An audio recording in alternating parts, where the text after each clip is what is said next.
Steven Gerrards Ausrutscher in der Partie gegen den FC Chelsea kostete Liverpool vergangene Saison vermutlich den Titel in der Premier League. Auch in dieser Spielzeit ist seine Form schwankend. Der Kapitän also in Kritik, doch Trainer Brendan Rodgers steht zu ihm. He's a wonderful player. Er ist wirklich ein wunderbarer Spieler. Was seine Fußballmentalität, seine Hingabe und seine Loyalität betrifft, kann ich ziemlich sicher sagen, dass er der beste Spieler ist, mit dem ich je zusammengearbeitet habe. Er ist zweifellos unglaublich.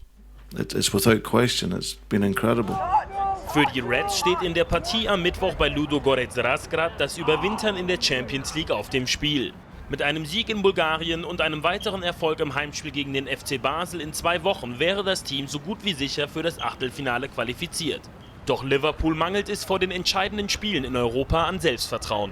Am Wochenende verlor das Team erneut, diesmal gegen Crystal Palace.